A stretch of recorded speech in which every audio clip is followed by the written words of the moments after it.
If you have never used the Toronto subway system before and need a quick visual to see it for yourself, I'll show you here on Travel Tricks.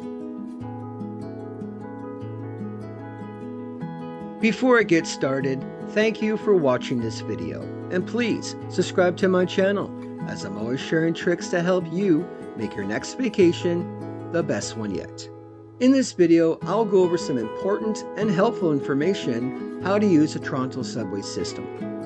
There are a number of methods to pay to use the system. The most common for tourists is to use the Presto card. Once you've paid for a Presto card, you enter the station and you look for a gate with a green arrow. You place the card over the reader and the gate will open.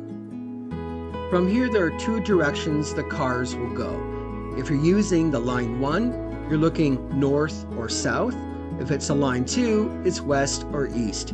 If you're downtown Toronto and you're planning on visiting the CN Tower, the St. Lawrence Market, or Union Station, for most tourists, you're only going to use the line 1. If you do have problems, there's always a staff member around to help, or you can always look on the signs and they list all the stations. Now that you're ready, you wait on the platform.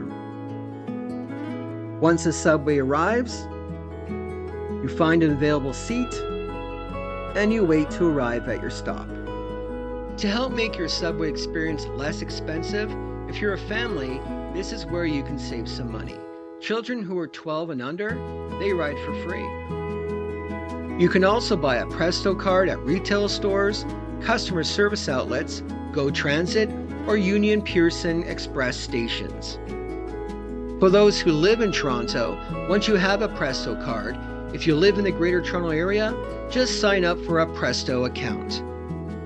This way, if you ever lose your card or it's been stolen, you can cancel it and transfer your funds to a different card. You can also add money instantly if you need to top up and add passes automatically every month. In fact, you can manage up to 10 different Presto cards, may they be physical, mobile wallet, contactless, in a single Presto account. Now that you're here, it's time to leave the station, and all you have to do is walk through the gate with a green arrow. You don't have to tap, just leave. It's that simple. Thank you for watching this video.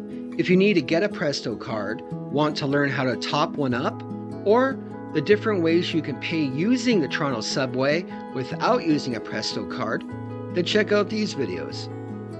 And check out all my videos. And please subscribe to my channel, Travel Tricks, as I'm always sharing tricks to help you make your next vacation the best one yet. Thank you.